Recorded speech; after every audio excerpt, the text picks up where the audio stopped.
बिलाल साहब, आपके पास आता हूं मैं। आपने सिन्हा साहब की बात सुनी और गिरीश भाई की बात भी सुनी है। कांग्रेस ऑफेंसिव पर है इस समय, बड़े ऑफेंसिव पर है। बहुत सालों बाद मैंने देखा है परिस्थिति कि कांग्रेस एक्ट करती है और बीजेपी रिएक्ट करती है। और कई बार तो ऐसा महसूस हो रहा है कि जैसे कांग्रेस एक मदारी की तरह जैसे बंदर को नचाती है ना, बीजेपी वाले कुछ ऐसे ही घूम रहे हैं। मतलब एक बदहवासी वाली एक शब्द आता है, बदहवासी। भारतीय जनता पार्टी की बदहवासी की स्थिति है। उनको पता नहीं लगता है कि मुस्लिम लीग जो पहले थी और बाद में, वो दोनों में फर्क होता है।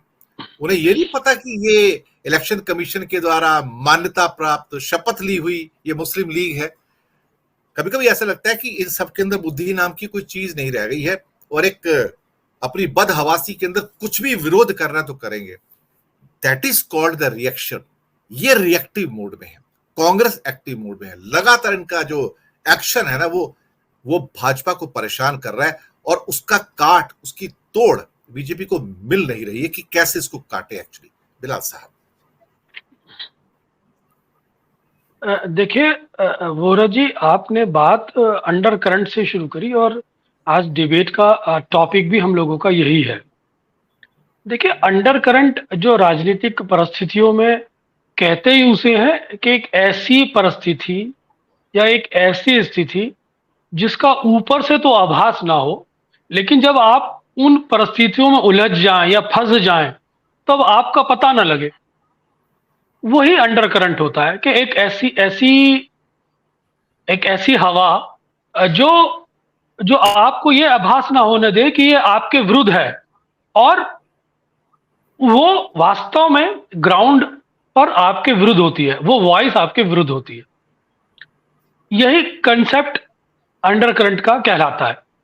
तो मौजूदा परिस्थितियों में जो चीजें समाज के अंदर बहुत तीव्रता से मल्टीप्लाई हो रही है, उसमें देश के अंदर मौजूदा बेरोजगारी, देश के अंदर मौजूदा महंगाई, देश के अंदर मौजूदा टकराव की राजनीति, देश के अंदर किसानों की समस्याएं, देश के अंदर अर्थव्यवस्था में सुस्ती, देश के अंदर ग्रामीण क्षेत्रों पर पड़ने वाले सीधे सीधे इसके प्रभाव, और साथ ही साथ जो वादे सरकार ने किए थे उसको ना डिलीवर करने से जो आशाएं लोगों की हैमर हुई हैं, ये सब चीजें मिलकर एक ऐसी बेचैनी पैदा कर देती है समाज के अंदर, जो एक अंडर करंट की स्थिति पैदा कर देती है।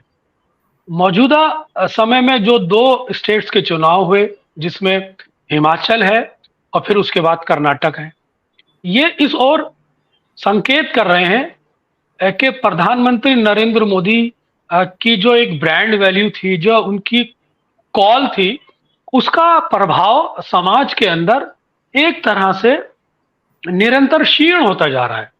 एक समय में प्रधानमंत्री कॉल दिया करते थे तो लोग बड़े अपने उससे रिलेट किया करते थे, लेकिन पिछले 9 सालों में जो परफॉर्मेंस रही है, उसमें लोगों को ये महसूस होने लगा है कि भाषण की बिरयानी से पेट नहीं भरने वाला।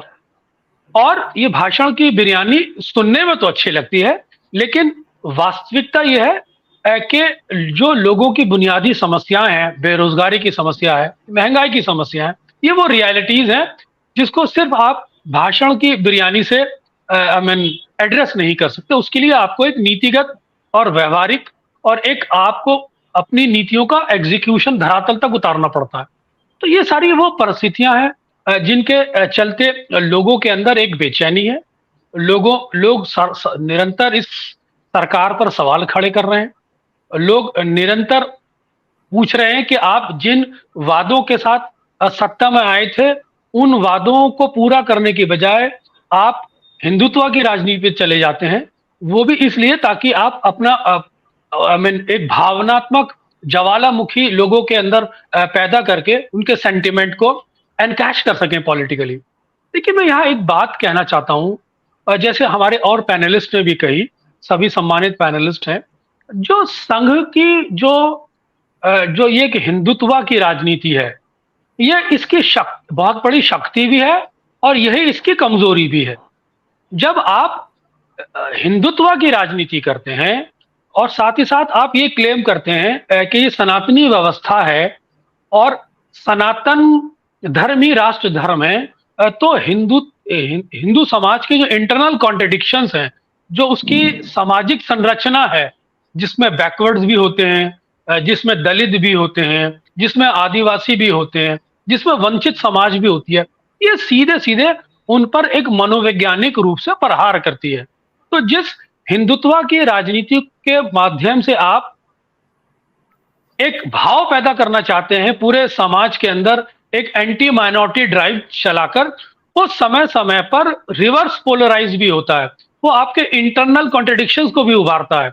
जैसे जैसे आप सनातन व्यवस्था की बात करते हैं तो बैकवर्ड्स को, दलितों को ये लगता है कि ब्राह्मणवादी व्यवस्था है, क्योंकि धर्म की राजनीति, धर्म, किसी के धर्म से किसी को कोई परहेज नहीं है, लेकिन जब ये धार्मिक राजनीति समाज विशेष के विरुद्ध की जाती है तो लोगों को थोड़ा पीड़ा होती है।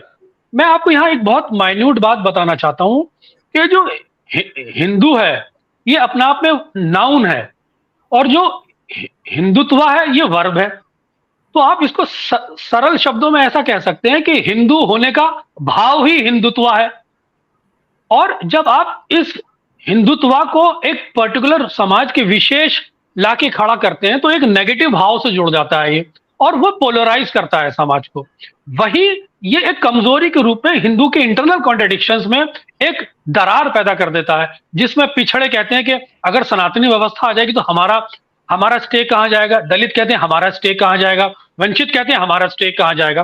तो हिंदुत्व की राजनीति कभी कभी बैकफायर भी करती है, लेकिन इस चीज को संघ नहीं समझ पा रहा है।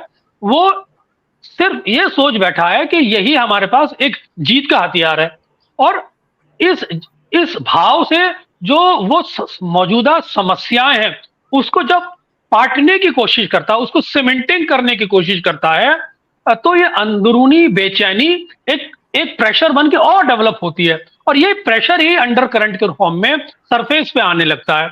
उसी का उदाहरण हिमाचल भी रहा, उसी का उदाहरण कर्नाटक भी रहा, और आने वाले समय में ये अंडर करंट पूरे देश के फलक पर एक संकेतों के माध्यम से दिखने लगा है। अभी मध्य प्रदेश के अंदर जो भारतीय जनता पार्टी का इंटरनल सर्वे आया है वो 60 से 70 सीटें दे रहा है भारतीय जनता पार्टी को। तो भारतीय जनता पार्टी के अंदर बेचैनी है।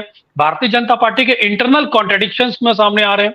राजस्थान के अंदर कांग्रेस फिलहाल यूनाइटेड नहीं है, लेकिन वहां भारतीय जनता पार्टी यूनाइट है, ये भी नहीं कहा जा सकता। छत्तीसगढ़ के अंदर बहुत ही स्मूथ परफॉर्मेंस सरकार की रही है, तो वहां बहुत ही पॉजिटिव रेस्पॉन्स, और सीडीएस के सर्वे बहुत ही पॉजिटिव एक डायरेक्शन में बता रहे हैं कांग्रेस की सरकारों को। तो कुल मिलाकर एक जो अंडर करंट है वो मौजूदा समय में इस्टेब्लिशमेंट के अगेंस्ट ही खड़ा होता दिखाई दे रहा है, जिसका फायदा यकीनन एक वैकल्पिक व्यवस्था को मिलना जरूरी है, और मिलता दिखाई पड़ रहा है। जी जी जी, बिल्कुल बिल्कुल। मैं आता हूं अधीर साहब आपके पास।